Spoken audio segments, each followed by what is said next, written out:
बिस्मिल्लाहिर्रहमानिर्रहीम। अस्सलाम वालेकुम नाज़रीन, मैं हूं doctor Mohammad Salim and welcome to national narrative. Pakistan IMF से लोन लेने के लिए सर तोड़ कोशिश कर रहा है और इस सिलसिले के अंदर पाकिस्तान ने आईएमएफ के साथ बहुत संजीदा मुज़ाकरात भी किए हैं, लेकिन पाकिस्तान की जो फाइनेंशियल सॉवरेंटी है वो एट स्टेक है। पूरी दुनिया के अंदर पाकिस्तान की एक तरह की जग हंसाई हो रही है और ऐसी सूरत के अंदर पाकिस्तान अगर आईएमएफ के पास जाता भी है, कुछ कर्जा ले भी लेता है, तो उससे पाकिस्तान को क्या फ़ायदा होगा।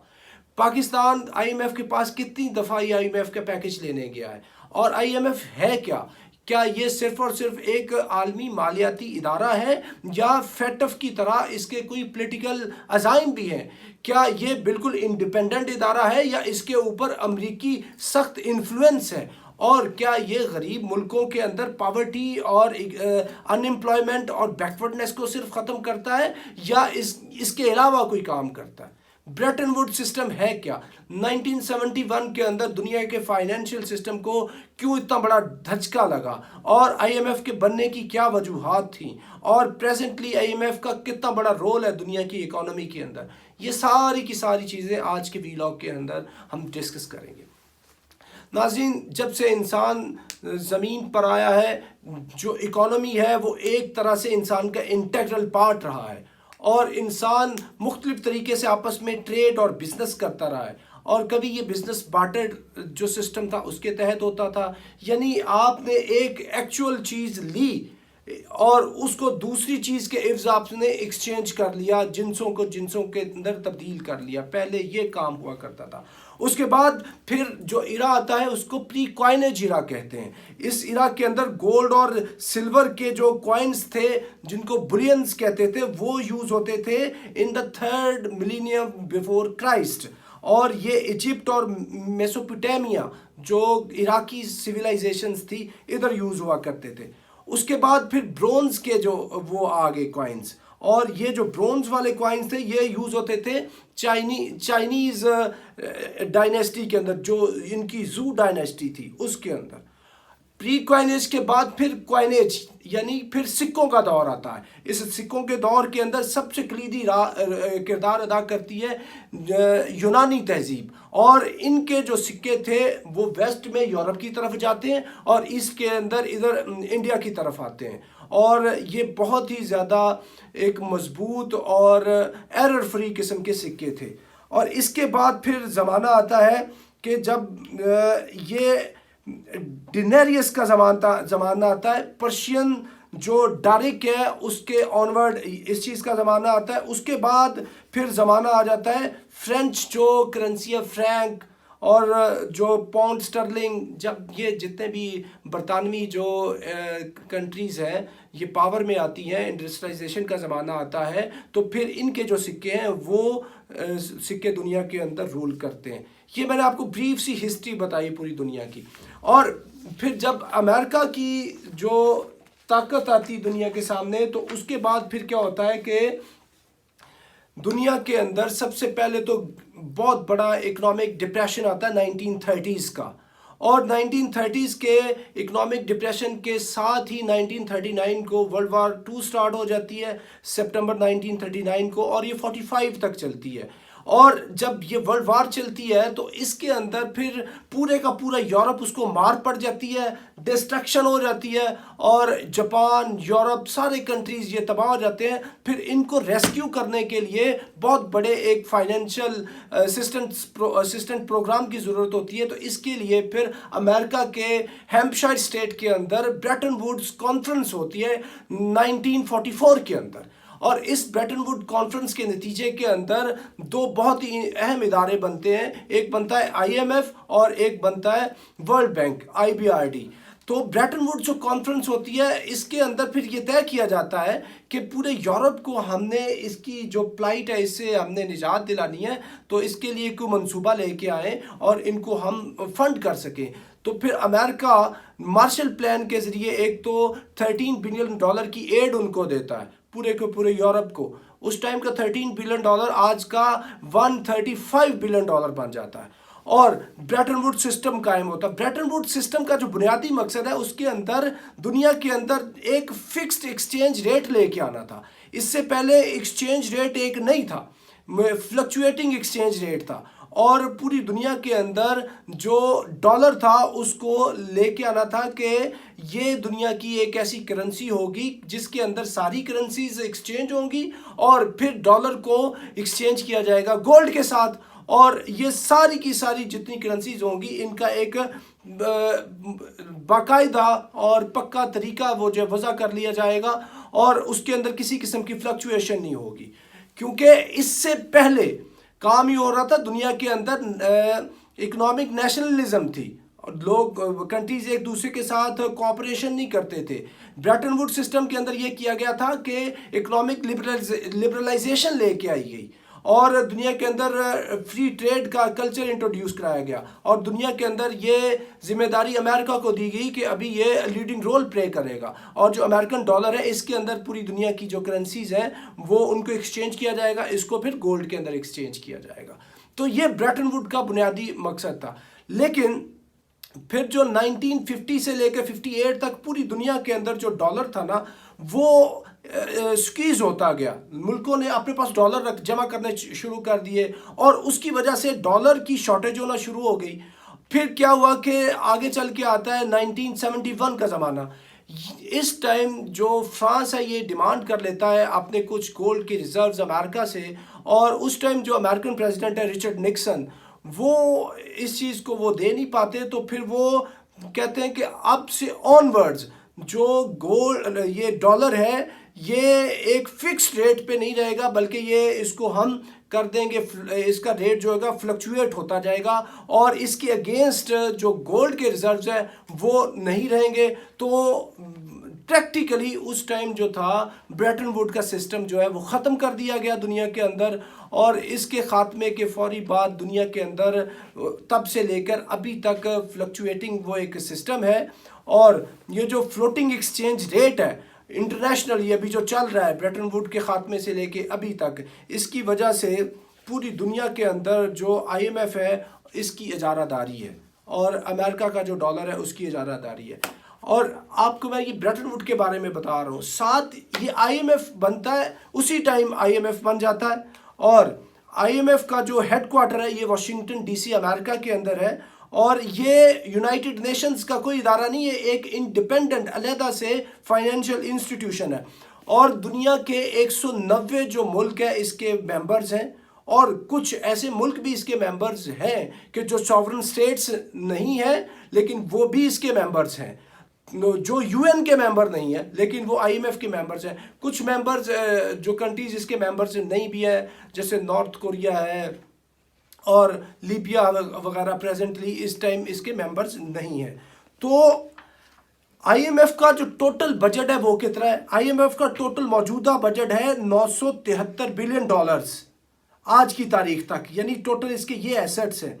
और IMF के अंदर जो तरीका है कि जी इसके अंदर किस कंट्री ने कितना पैसा देना, यानी IMF के पास जो पैसे आते हैं वो किधर से आते हैं, इसको कौन सी कंट्रीज कंट्रीब्यूट करते हैं, इसके अंदर दुनिया का हर कंट्री कंट्रीब्यूट करता है अपनी इकोनॉमिक कंडीशन के एतबार से, और दुनिया का सबसे बड़ा कंट्रीब्यूटर IMF का है अमेरिका।